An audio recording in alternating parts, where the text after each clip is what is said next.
तो ये कहानी है रानो चिड़िया की। रानो चिड़िया का पति मोहनलाल और कालू कौवा एक ही जगह पर रहते थे। मोहनलाल जंगल में लकड़ियाँ काटा करता, जबकि दूसरी तरफ कालू कौवा अपना कारोबार चलाता था। इसीलिए कालू कौवे के हालात बहुत बेहतर थे। मोहनलाल का परिवार तो थोड़ा खाकर गुजारा करते, लेकिन आराम से सोया करते थे, जबकि कालू कौवे को हर वक्त फिक्र लगी रहती कि कैसे वो और धन दौलत कमा ले। इसीलिए गौरी कौवी और कालू कौवा हमेशा यही सोचने में लगे रहते थे, जबकि मोहनलाल तो सारा दिन लकड़ियाँ तोड़ता और फिर पैसे ले जाकर घर में देता।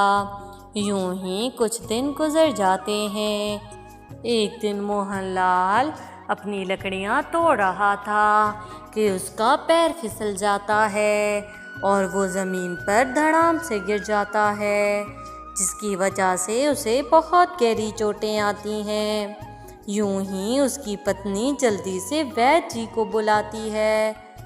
अरे तुम चिंता मत करो, इनकी बहुत सी हड्डियों में चोटें आई हैं, लेकिन इनकी जान बच गई है। अब ये कुछ अर्सा काम नहीं कर पाएंगे और इन्हें बिस्तर पर ही आराम करना होगा। यूं ही रानो चिड़िया तो बहुत परेशान हो जाती है कि अब वो कहाँ से खाएंगे, क्योंकि मोहनलाल रोज़ के रोज़ कुछ पैसे लाता था जिससे वो 2 वक्त की रोटी खाते थे। लेकिन अब तो मोहनलाल कमाने के काबिल ना रहा।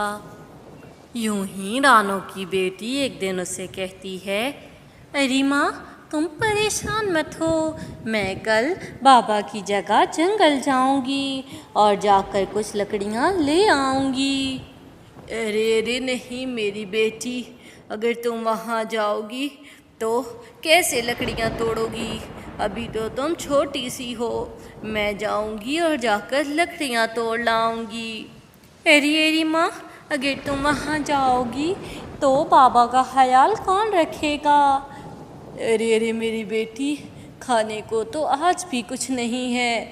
ऐसा करती हूँ, पड़ोस में कालू भैया के पास जाती हूँ।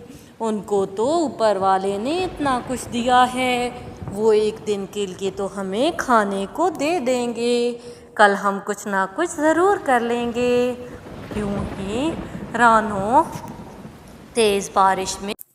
तो प्यारे व्यूवर्स, अगर आपको मेरी ये वीडियो पसंद आ रही है तो मेरी वीडियो के नीचे मौजूद लाल बटन को दबाकर मेरे चैनल को सब्सक्राइब कर दें, ताकि ऐसी ही वीडियोस आप तक आती रहे। कालू के घर जाती है।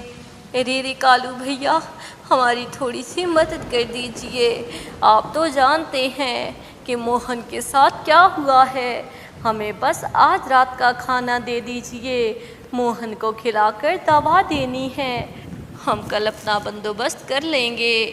अरे हमने यहाँ कोई धर्मशाला खोल रखी है क्या? यहाँ से दफ़ा हो जाओ। हमारे पास तुम्हारे लिए कुछ पैसे नहीं हैं, और मोहन को हमने नहीं कहा था कि दरख्तों पर जाकर अटकेलियाँ तोड़े और गिर जाए। ये सब तुम लोगों के ड्रामे हैं कि तुम लोगों को काम ना करना पड़े।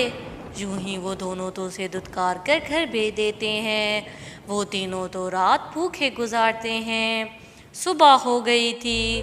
सुबह होते ही रानो की बेटी माँ से इजाज़त लेकर जंगल में लकड़ियाँ तोड़ने जाती है।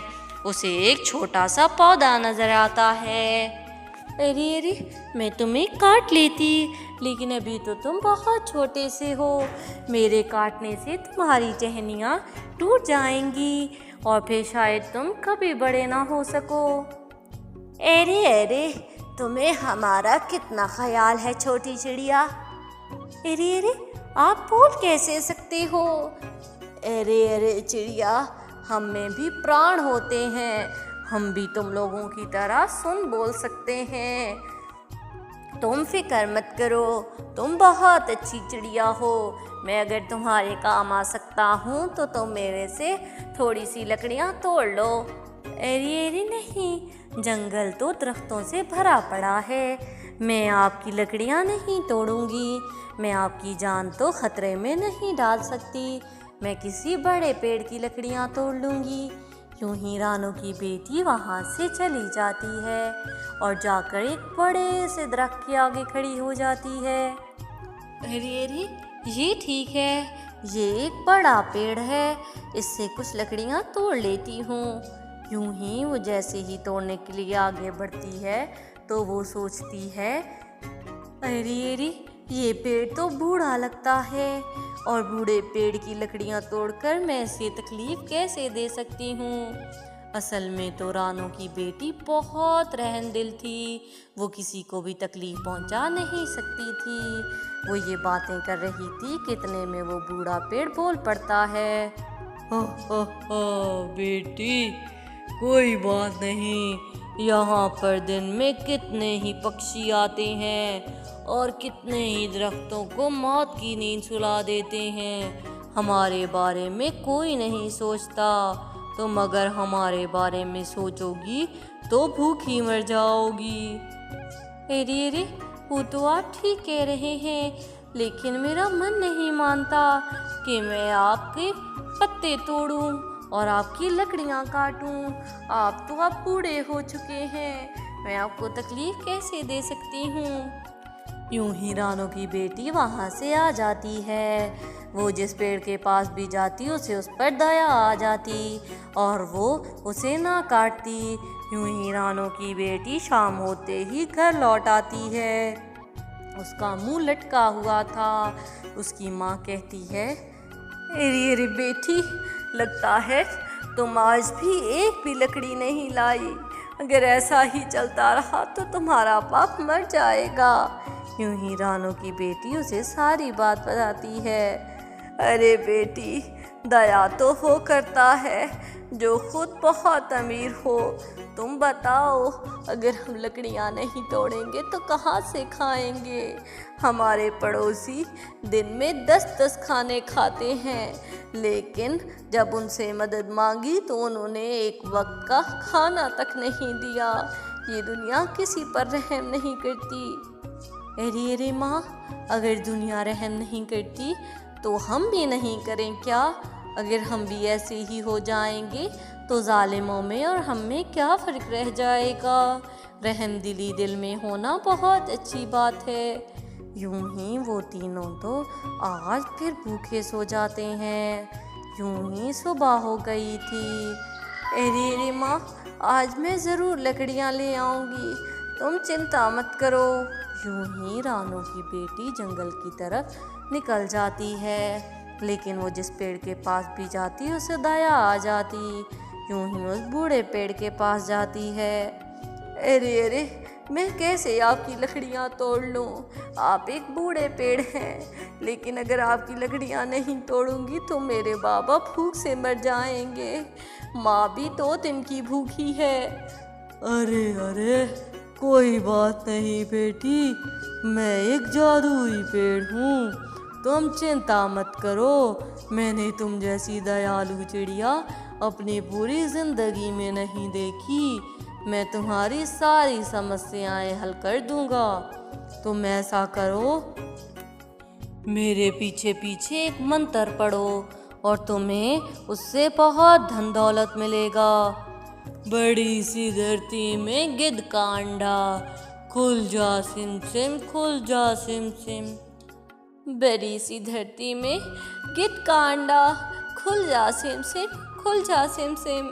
अभी रानू की बेटी ये कह रही थी कि उसके सामने हीरे जवाहरात का ढेर लग जाता है। अरे अरे, ये तो चमत्कार हो गया, अब तो मेरी सारी समस्याएं हल हो जाएंगी।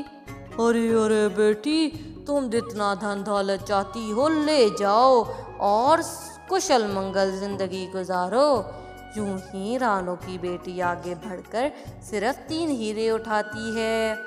अरे अरे बेटी, ऐसा क्यों। अरे अरे पेड़ जी, मुझे बस इतने की ही ज़रूरत है और मेरे माता पिता ने मुझे थोड़े में ही खुश रहना सिखाया है। आप अपनी बाकी धन दौलत वापस ले लीजिए। हा हा हा हा, चिड़िया तुम तो वाकई बहुत अच्छी हो। जाओ रब तुम्हारा भला करे। यूं ही वो वहाँ से चली जाती है और जाकर घर में अपने माँ बाप को वही दे देती है। यूं ही समय के साथ साथ वो एक बड़ा सा घर खरीद लेते हैं और अपने बाप का महंगे से अस्पताल में इलाज कराती है, जिसकी वजह से वो ठीक हो जाता है।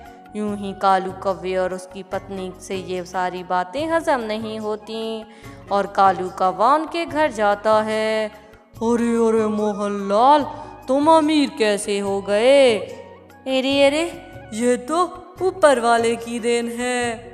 ये ऊपर वाले की देन नहीं है।